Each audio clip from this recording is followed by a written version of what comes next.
अच्छा, आप लोग कह रहे हैं इसको नहीं करना चाहिए, उनको करना चाहिए। भाई साहब, अगस्त 1975 जब इंदिरा जी प्रधानमंत्री थी, उन्होंने पार्लियामेंट एनेक्स की इनॉग्रेशन की थी। 15 अगस्त 87 में राजीव जी जब प्रधानमंत्री थे, उन्होंने पार्लियामेंट लाइब्रेरी की।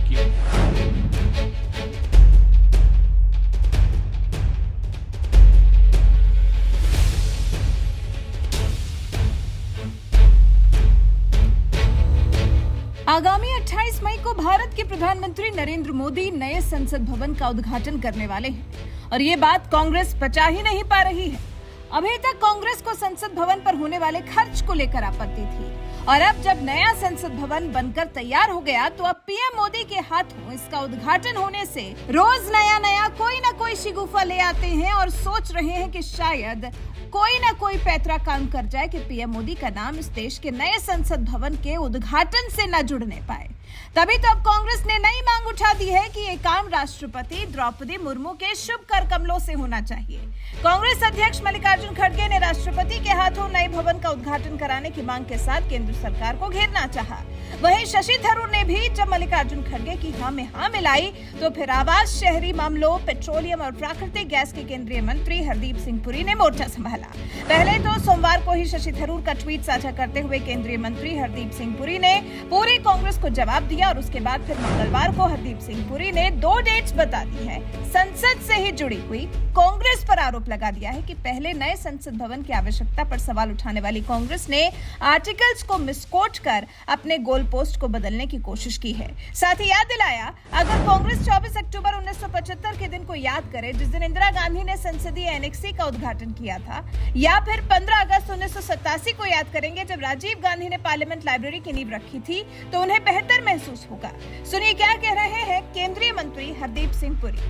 अच्छा, आप लोग कह रहे हैं इसको नहीं करना चाहिए, उनको करना चाहिए। भाई साहब, 2 डेट्स मैं आपको बताता हूँ। एक डेट है शायद अगस्त 1975 की, हाँ, जब इंदिरा जी प्रधानमंत्री थी, उन्होंने पार्लियामेंट एनेक्स की इनॉग्रेशन की थी। ठीक है। दूसरी डेट है, जहां तक मुझे याद आता है, 87 की। 15 अगस्त 87 में राजीव जी जब प्रधानमंत्री थे, उन्होंने पार्लियामेंट लाइब्रेरी की। तो आप मेरे को ये बताइए, आपको अगर संविधान के कॉन्स्टिट्यूशन के आर्टिकल पढ़ने आते भी नहीं, इन्होंने 2-3 आर्टिकल गलत कोट किए है। जब मैंने उनको बोला, मैंने कहा one article deals with the subject of giving an assent to a bill, the other article deals with something else, तो उनको चुभा। उन्होंने कहा नहीं ये नहीं वो नहीं। ये होमवर्क करते नहीं अपना। अपने समय में जो देखिए, हेड ऑफ स्टेट और हेड ऑफ गवर्नमेंट में देयर इज अ डिफरेंस। अगर आपके हेड ऑफ गवर्नमेंट इनॉग्रेट कर सकते हैं पार्लियामेंट की एनेक्सी को और लाइब्रेरी को, तो हम इस समय के हेड ऑफ गवर्नमेंट क्यों नहीं कर सकते?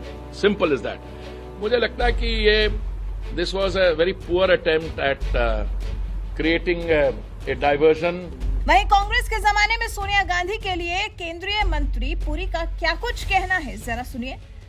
वो सोनिया जी की तो मतलब she is in their time she was higher than the head of state और हेड ऑफ गवर्नमेंट। वो तो उसकी उनकी अलग बात है। वो तो गई थी, वो डॉक्टर मनमोहन सिंह जी के साथ वो कहाँ गई थी, चेन्नई गई थी शायद, वहां पे भी उन्होंने कुछ, मैं उसमें नहीं पढ़ रहा। देखिए, मैं समझता हूं, मुझे तो इस मंत्रालय के साथ जुड़े हुए कोई 6 साल हो गए। मैं समझता हूं, मैं अब देख रहा हूं देश में कोई 600 ऐसे प्रोजेक्ट्स हैं जो इनके नेताओं के नाम पे हैं। हमारे यहाँ तो कुछ ऐसा नहीं होता। अगर हम बात करते हैं प्रधानमंत्री आवास योजना की, तो ये प्रधानमंत्री है, किसी एक व्यक्ति का नाम नहीं होता है। तो इसलिए ये है, तो ये पार्लियामेंट हो गया। कोई और प्रायोरिटी है आपके पास? तो कुछ इस तरह से केंद्रीय मंत्री ने नए संसद भवन का पीएम मोदी के शुभ कर कमलों से उद्घाटन होने के सरकार के फैसले का बचाव किया है और कांग्रेस को उनके ही दिनों की याद दिलाई है। कांग्रेस को याद दिलाया है कि किस तरह से पार्लियामेंट एनेक्सी और लाइब्रेरी का इंदिरा गांधी और राजीव गांधी ने उद्घाटन किया था। वहीं केंद्रीय मंत्री के इस बयान पर सोशल मीडिया का भी उन्हें साथ मिला है। प्रदीप कुमार नाम के यूजर ने लिखा, They are Gandhis. Gandhi can do anything. Gandhis can't be questioned. But Modi ji must do what Gandhi tells. That's the whole point. Ashok Sahu नाम के यूजर ने लिखा, कांग्रेस अपना कर्म भूल जाती है। ठीक है, पप्पू उस वक्त छोटा था, लेकिन खड़गे जी को कैसे याद नहीं रहा। अगर प्रेसिडेंट ऑफ इंडिया को इतना सम्मान देना कांग्रेस चाहती है, फिर 1984 सिख दंगा के वक्त प्रेसिडेंट भवन से बिजली कनेक्शन किसने काटा था भाई? तो कुछ इस तरह की प्रतिक्रिया सोशल मीडिया पर देखने को मिली। वहीं कई लोग राष्ट्रपति से भी संसद भवन का उद्घाटन कराने के समर्थन में नजर आए। वहीं इस सब बहस से अलग देश का नया संसद भवन बनकर तैयार है और तय कर लिया गया है कि प्रधानमंत्री नरेंद्र मोदी ही 28 मई 2023 को दोपहर 12 बजे देश के सामने नए संसद भवन की बिल्डिंग को पेश करने वाले हैं। फिलहाल देखना दिलचस्प होने वाला है कि ये जो कांग्रेस और बीजेपी के बीच में उद्घाटन कौन करेगा, इस सवाल को लेकर चल रही तनातनी का अंत किस दिन होता है और कैसा होता है। बीजेपी अपना फैसला बदलती है या फिर कांग्रेस को फिर एक बार बीजेपी के सामने मुंह की खानी पड़ती है। वैसे लगता तो नहीं कि बीजेपी कांग्रेस की ये राय मानने वाली है। वैसे इस बारे में आपका क्या कुछ कहना है? अपनी राय हमें कमेंट कर जरूर बताएं।